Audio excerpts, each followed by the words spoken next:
Hello, everyone.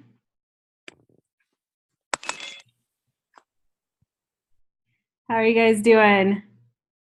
Good. Good. Excellent. Can you believe we're in week 3? It's just crazy. Time has flown by. So how are you all doing? Pretty good. Pretty good. I like that. So it looks like everyone survived week 2. Any questions about week 2 before we move on to week 3?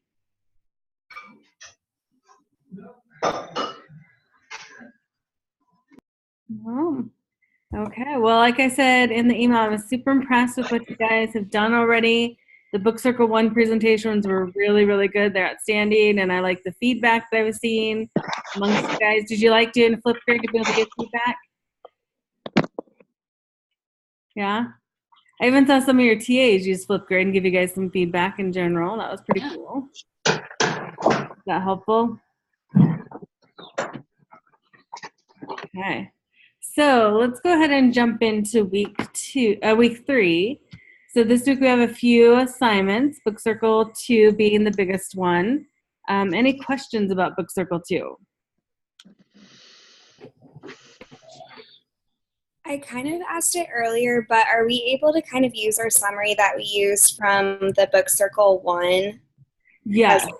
Okay. Yeah, definitely. Kind of like Dorothy said in the chat, if you go ahead and just kind of condense it a little bit, reword, just assume that if you're in a group larger than 5, people will not have seen your Book Circle.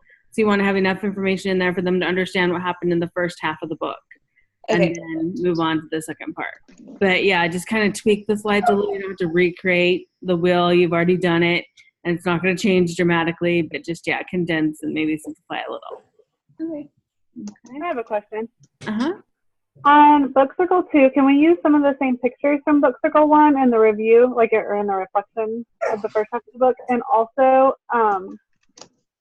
can we have more than 4 slides, or does it have to be just 4 only? It can definitely be more than 4 slides. So that, as long as you feel like, get the essence of what happened in the first half of the book in there, if you need a little bit more slides to do that, that's completely fine. Using the same pictures is okay as well. I would just say for the cover, I did ask for a new picture that because now you've got the whole book under your belt. So try and come up with a new picture for that cover page and your APA citation. But okay. If you want to duplicate a few of the others, that's fine. Okay, thank you. Uh-huh. I had a question on I used Sway this time. Mm-hmm. And so I just inserted all the pictures from inside Sway. And they do a source of where it comes from, but you have to click on the photo. So I've been just copying it and then putting it over in the writing. Mm-hmm. Is that okay? But do I just cite it as in parentheses image and then put the link? Yeah, or you could say taken from and then put the link. So that way you know you got the internet. Yeah. Okay, yeah. Sounds good. Thank you. Uh-huh. I have a quick question on Sway as well. Okay. So you can't really, from what I've seen, you can't put your picture on slide 1. It's just, it's kind of a continuous thing. Yeah. So I put my title, and then right under that, when I'm designing it, I put the picture and the APA citation. So it's kind of all on the same slide, but it's not at the same time. So I want to make sure I'm doing that right. Yeah, no, that's completely fine. Okay. Yeah, with Sway and Haiku Deck, it's going to be a little bit different in terms of the formatting, but as long as they're all kind of follow one another or somewhat together, that's completely fine. Okay, thanks. And then I had a good question here on chat.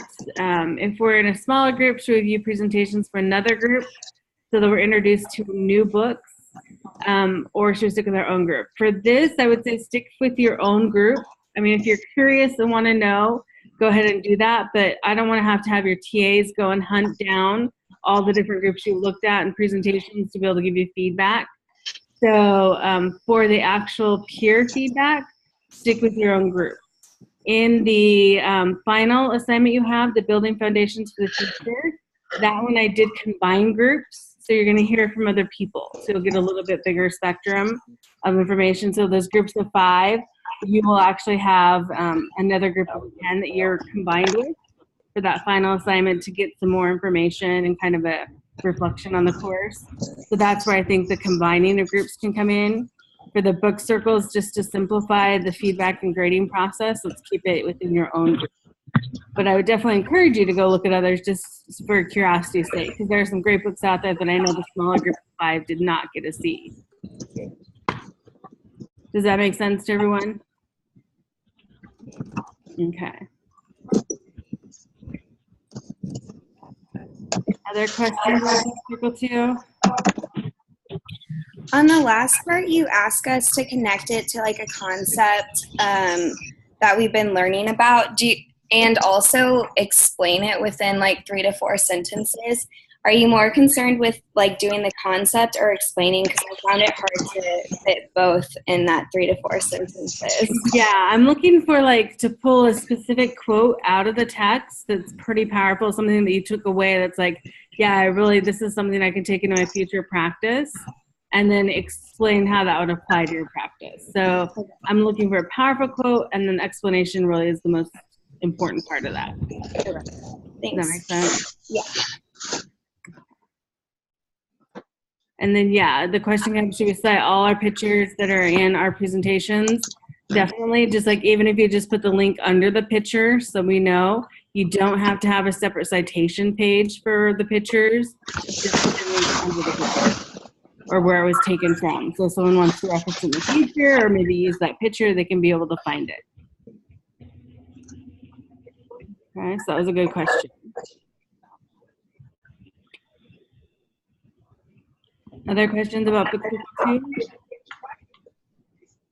Just one more. On the application part, do we put pictures on those slides as well? Yes, we want to make this one a little bit more visually appealing. Oh, you mean the last 4 slides? Yeah. No, you don't have to have pictures, but because you're just putting a quote on the slide and then explaining on the next slide, if you want to add a visual, it wouldn't hurt, but you're not required to for this last 4, no.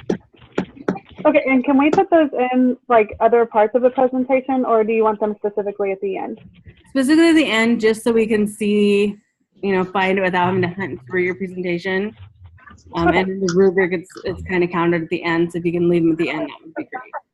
Okay. Yeah, good question. Other questions on the book circle 2? I know this is a few more steps, but again, with the posting of it, make sure that you're posting it into the pages for your assigned TA, and then the feedback for your peers. You're going to use the same Flipgrid link that you used the first time. You'll just add a new video. Dr. Chris, I have a question. I'm having trouble with like my resources. Like, I'm borrowing my computer from my school, and so even though I'm using my network at home, they have a lot of stuff blocked.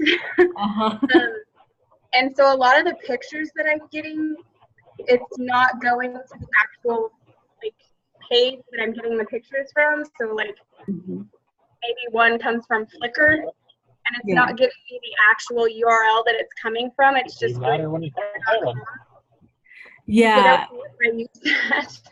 Yeah, just say taken from Flickr.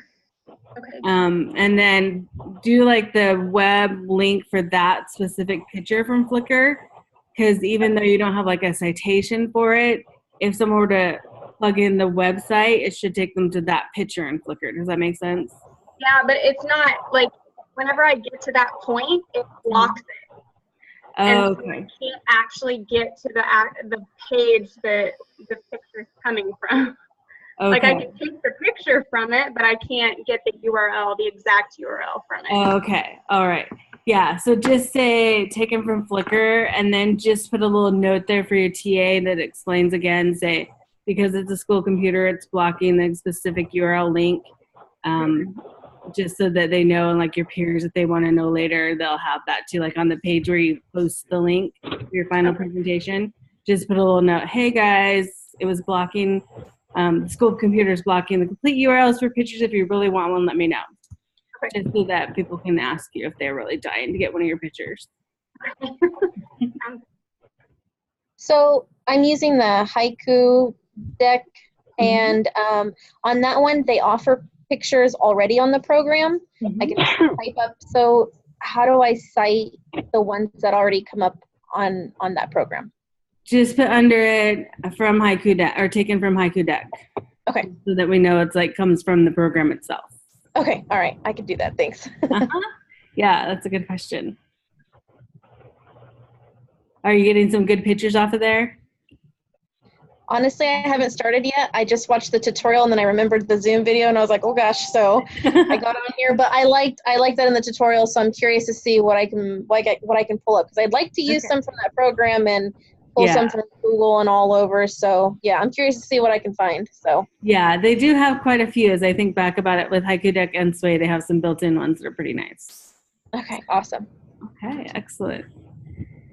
Other questions out there about Book Circle 2 specifically before we move on?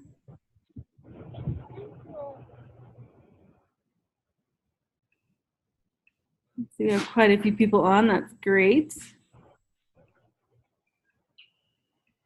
Okay, so we've talked about the different applications, citations of pictures, where to post, the peer feedback, and then that classroom-based applications with the quotes. Anything else you guys can think of that you're curious about for the Book Circle 2?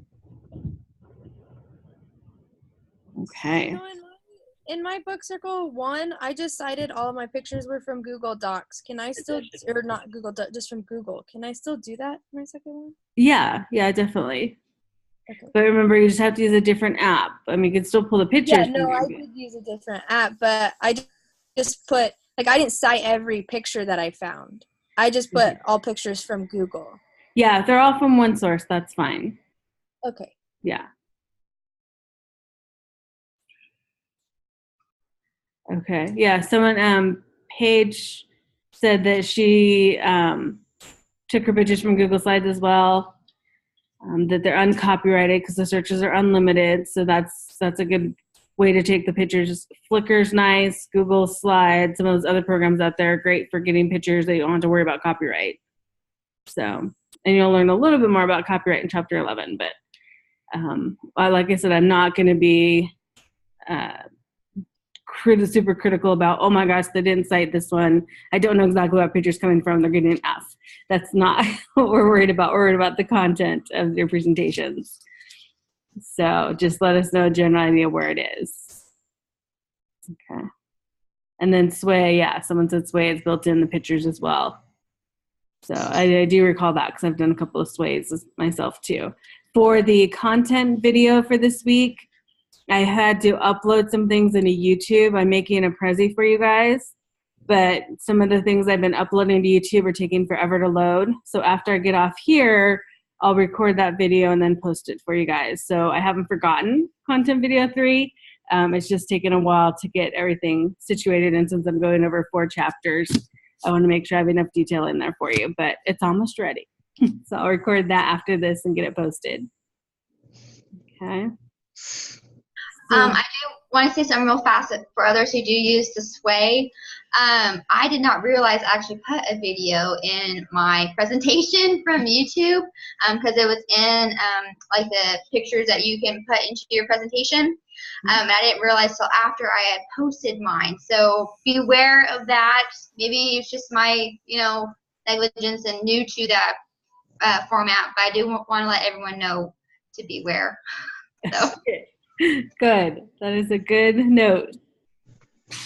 Anyone else come across something like that? That a good tip they have for anyone using one of the programs?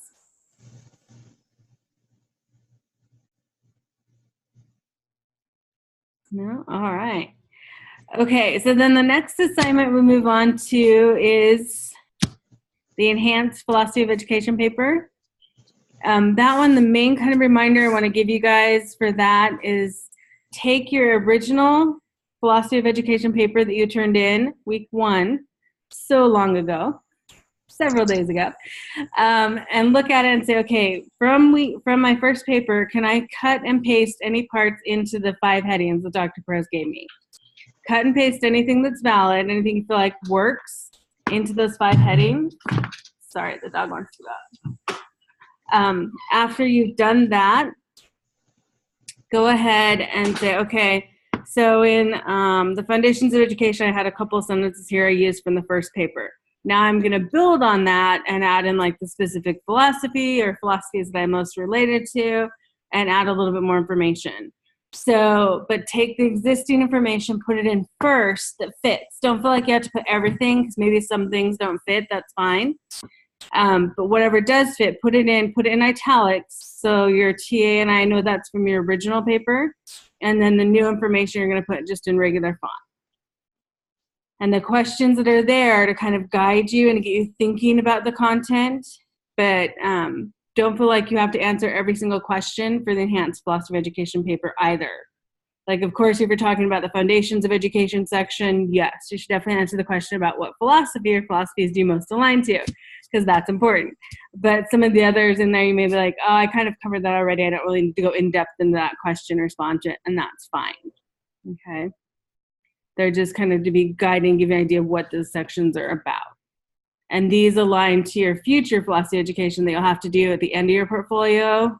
And then also like when you get into the classroom, it's something you can keep these headings and continue to modify. Does that make sense? Okay, so I've been working online and I'm on the classroom environment part. And what exactly are you wanting on the code of conduct part? Like, is that for us personally or how we're going to handle our classrooms? It's more for you personally. And when we get into chapter 10, I want to say, where it talks about ethics and standards, there's going to be a video I'm going to show you guys in the content video about the code of conduct and what is your code of conduct. So that'll give you more idea and clarification on what I'm looking for there. It's really about like, what is your belief? Like, and a code of conduct could be something as simple as shine where you're planted, you know, or, you know, what is it? There's one that's like fail and that stands for something that doesn't mean fail. I mean, like it can be something pretty simple, you know, so, or kiss, keep it simple, you know, whatever. So, but what is like your code is your belief. And there'll be some great student examples in the video that I post for you within that content video tonight. So you'll get a better sense of what I'm looking for there. But that code is going to kind of guide how you approach your classroom too and set up your environment. Okay, that makes sense. Does that help? Mm-hmm. Okay, good. Other questions on any of the sections?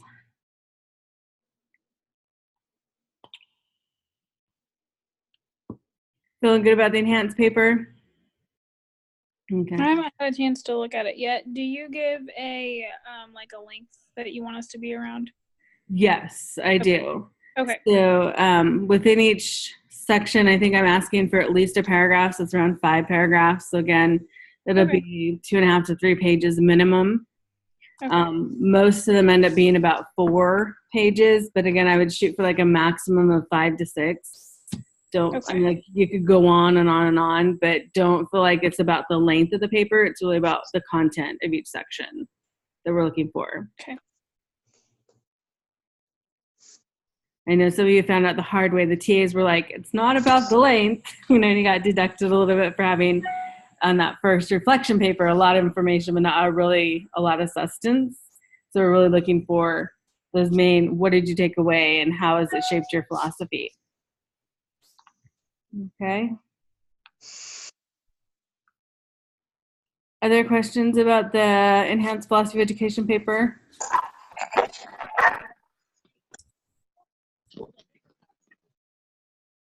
Okay, and then I know the Building Foundations for the Future just posted or became live at 5 o'clock, I believe. So a lot of you may not have had a chance to look at that one. Whereas the Enhanced Philosophy of Education paper kind of takes that core content and puts into those 5 headings. The Building Foundations of the Future is really about what can you take and put into your future classroom? Like how is this going to influence you as a future practitioner? So it asks for 3 classroom-based applications. And within those applications, like an explanation, like what are you going to take away? Like some of you might say, I'm going to use the autobiographical narratives because I really like those and this is why. So you're going to give us an explanation about like a specific thing you're going to take and put in practice. I know I've even heard from some of the TAs that are new. They're like, I really love all the different apps we're using. You know, I'm learning some new apps from what we're doing. She goes, and definitely I can apply that in my future practice with my teachers. So like, what can you take that you might apply in the future? Like the use of, VoiceThread, or the use of a Sway presentation to get your students more actively involved. So the classroom-based application is going to be a little bit more concrete for those building foundations for the future. Okay. So I think it's not really the philosophy you've explained in the enhanced philosophy of education paper. This is more like, what do you have in your tool bag now that you can take with you? And there's actually like a little picture of a backpack on the assignment. So it's like, you now have a backpack with new information. What are you going to take as a future teacher and apply? Okay. Does that make sense? Okay. And then go ahead. Sorry, I have had a chance to look it over, and I was curious if you wanted it to be 3 separate posts on the whatever, or all just one post with like each of our, because it says you want like a title, so I didn't know if you wanted it to be like titled 3 separate things.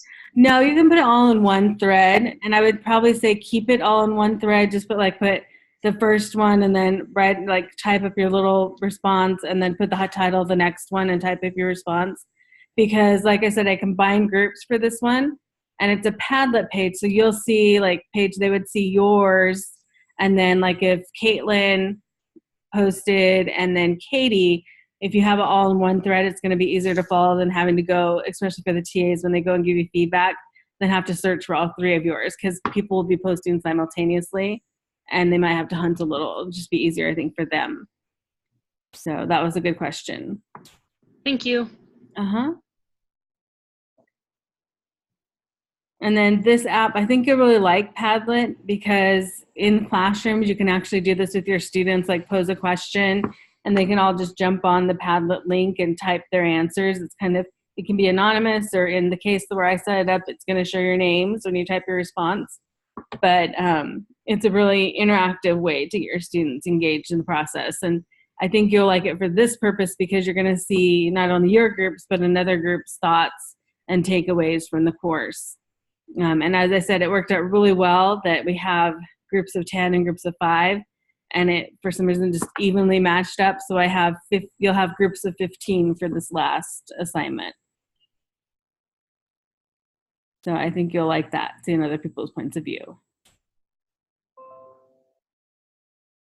What else did I say about that? From the TAs who've done it before, any tips on the Padlet page for them? I think I have a few TAs on here. New tips. Okay. Let's see. One other thing about the Padlet page, like say, someone really likes the idea of the behaviorism and really wants to apply specific, like the behavior charts from the classroom. And you think, okay, my future classroom, I really want to take this idea of behavior charts and apply it. And say you've seen a video on YouTube or on the internet that kind of elaborates on this idea or shows an example in practice, feel free to add those links so that people can watch that if they want additional information. That's where like the third part, the additional information, that's what I'm meaning. So if you have like a great resource, like a video, an article, a website that you think would be great for your peers to reference that builds on what you're talking about, feel free to just plug those in at the bottom of your typed little explanation. Okay. It's always neat to see what other people have found. Like the example I gave you guys of the teacher behavior charts. It's kind of a little funny example, but the idea applies to classrooms as well. And if you hadn't seen those examples before, that principal does all sorts of different examples. He's very funny. So he has things on behavior modification. He has things on, classroom practice. And he's a great informational type of person, but he does it in a funny way. So you might look him up for other videos too. All right, other questions on any of those 3? I have a question. It's not on any of those 3. I've probably seen at one point that we had an exit survey. Yes, do we? You do. That will publish Friday, and you'll have through next week to finish that. It's basically just kind of getting your feedback on the course as a whole. It's more in depth than the TEVAL. You will have a TEVAL that publishes as well. So those last two things are kind of like your checkout of the class type things. I'll make sure the exit surveys gets published on, I'll try and do it by Thursday, but for sure by Friday mornings you have, if you want to get it done Friday, you'll have a chance to do it. It's just going to be one of those click things. It's kind of like what you did for the Are You Ready survey.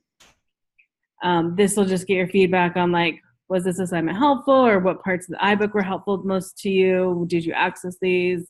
That kind of stuff. It just gives you feedback on the course and how to improve it for the next cohort. And then the TEVAL is more for the global campus. They wanted to get feedback on a more global level. So that will publish as well on Friday. The exit survey, I think, is a little more detailed too, because they'll give us feedback on your specific TA, which is helpful. So we know how things are going and they can get some insights too. Whereas the TEVAL, the way it's set up, because it's a global campus course, it just gives like feedback on the instructor as a whole. It doesn't break it down for the TAs. Okay. I was just wondering if I needed to study for it, or if no study involved. Yeah, it's super easy and very informal. Yeah, that was a good question. Other questions? Yeah, I have a quick question. Go ahead, Kim. On the enhanced philosophy paper, I see that I haven't started it, obviously, but there's some bullet points there for each section. Do you want us to answer each of those or a handful of them? I'm not quite sure.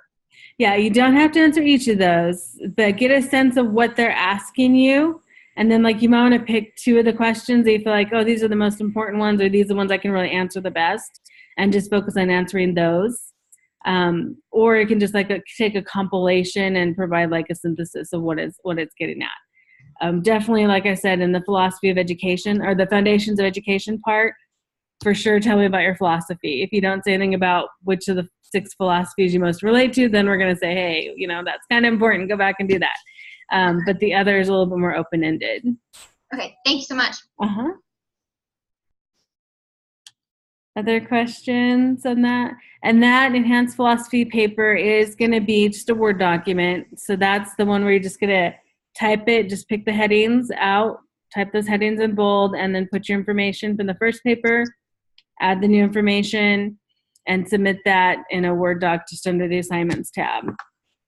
The building foundations for the future, you're just going to put it on the Padlet page. There's no need to submit it on the assignments tab. It's just going to go directly into the Padlet, kind of like what you do in your Flipgrid and your Book Circle too. There's a specific link for you to put it in. Okay. And I did, I think, fix the glitch so it shouldn't show anyone turning in something late for Book Circle 2. It should automatically just say that, it's in. So if you have that problem, just let your TA know, but I think I fixed it. All right. Other questions at this point? Can I ask a question about like our next class? Yeah, I'll see if I can answer. Susan's there. I think she might be able to help us out. Does it start? I was trying to find the dates before this meeting, but I couldn't. Does it start like next Monday? Yeah, it'll start right away. Okay, that's what I was thinking, but I couldn't find the for sure date. Yeah, I think Dr. Vance will publish it like Sunday night or Monday morning. Okay. Of course. Yeah. And that one, thankfully, you have an extra week. It's a 4-week class, so it'll be a little bit less intense. It'll still be intense, but not quite as quick as this one. Okay. Thanks. And then there's a good question here from Holly. Will we have the same TA for the entirety of the MAP program? Yes, we kind of talked about this in Zoom session 3 and 4. We are keeping the same TAs. We had thought about trying to move them around, but we feel like the consistency and the relationship you're going to establish with them is really important, and them getting to know you really well from this first course on, they can help tailor things to meet your needs. And also when it comes to practicum, they'll be better able and better equipped to support you through that practicum experience if they stay the same versus switching. So for this cohort, you will definitely have the same TA. Good. Good. I see people really like that. That's good. Alrighty. Other questions? So the philosophy of education paper, is it the same as last time? Like we don't need a cover page or any of that, just the basics? Is that what you want? Yeah, just the basics. I'm looking for the content in the paper. Yeah. Okay. Yeah.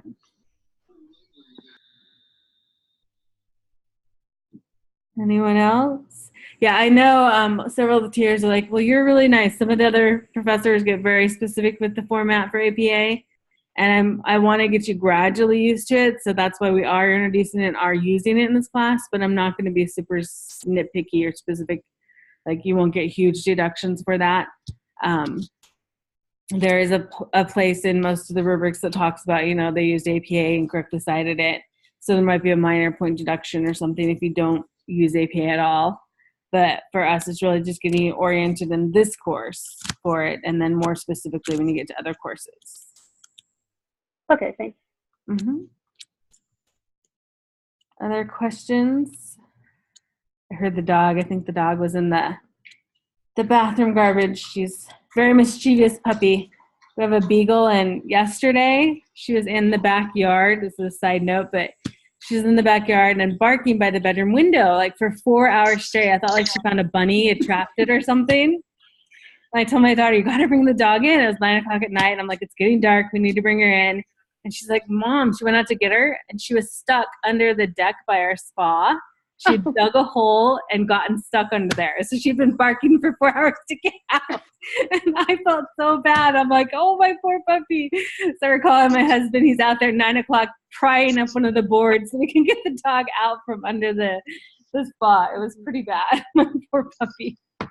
So hopefully she's learned her lesson, though, and will not go under the deck anymore or dig a hole. But she is safe now. Inside. Tearing up the garbage. Oh, I love that picture. Who is that? The picture of this snorkeling. Very nice. All right. Other questions about anything we're covering this week or any of the content from what we've covered in the past? Okay. So just by show a thumbs up, it's been a good first course to start off with. Yay, good. Excellent. Yeah, I know this one's super intense. If you guys survived this one, you've got it. You can do anything. You can do a 3-week master's program course. So these other ones, they'll fall in line. They'll get a lot easier, I promise. Oh, Jennifer, you adopted a beagle mix, yeah? They are very, how old is yours? Do you know?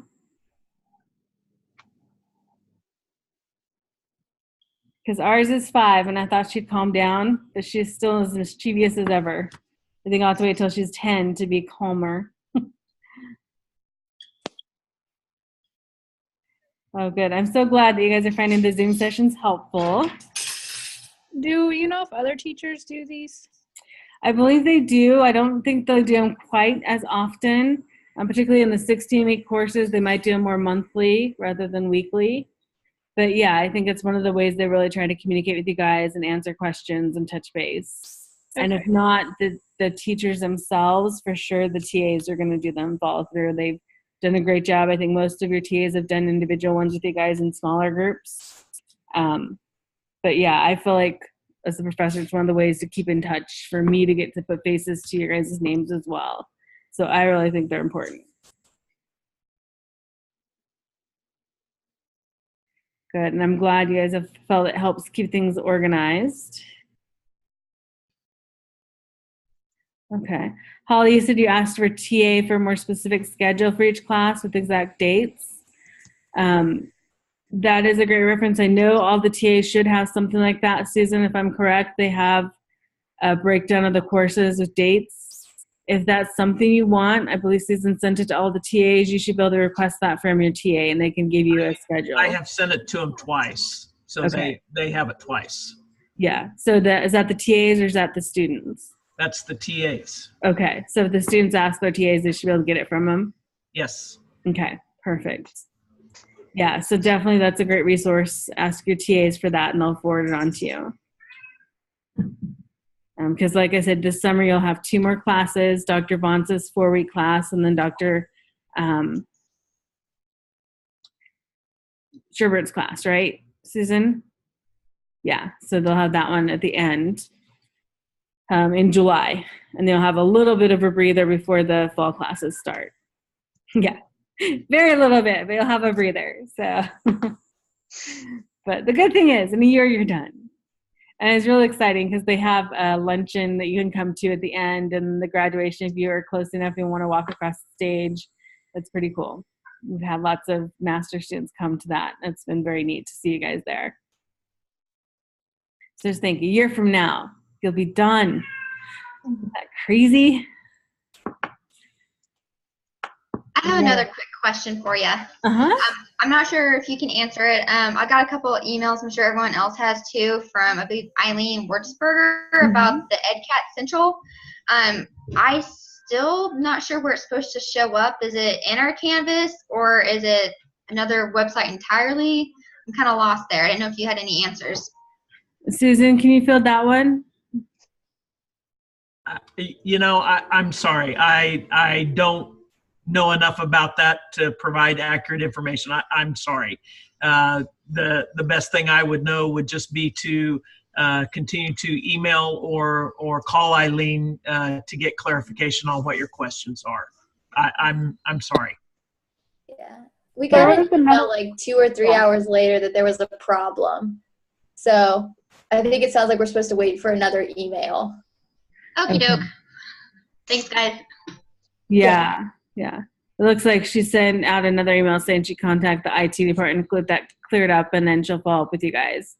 But I'm headed in the office tomorrow, so I'll touch base with her and say, hey, they were asking about it on Zoom, and let her know either to send you guys out an email or once it's fixed, to send you another email about it.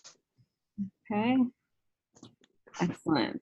Yeah, that's a great resource once it's up and running. I did put in some initial information in there for the library stuff too that's in your introductory materials. And in the syllabus, there's links for library links as well. But yeah, there's a lot of great information out there, and Eileen will continue to provide that as it comes available. And then Dr. Elner will start to inform you guys about the video stuff as well. But don't stress about any of that because you won't need to worry about that until you actually get into your practicum classrooms, which was another question someone came up with. I got an email about that. Remember, the practicum placements, they're working on them now. They're going off your STAR forms. But if you have any issues, just let Eileen know, and she'll work with you as best she can to address any of those. So she's the one who really does all the placements. Okay. Other questions you guys can think of? It looks like we have about less than a minute before we're going to get cut off here again. All right. Well, I'm so excited, you guys. We survived 2 weeks. We're going to get through this next week strong. I'll have another session tomorrow if you guys want to jump in on that. And then I'll be sending out emails daily too for this last week, kind of with just quick reminders, okay? All right. Well, thank you guys so much. Have a great evening. And I will be in touch soon. And look for that content video. I'll post here in the next couple hours. Awesome. Thank you. Okay. See you guys.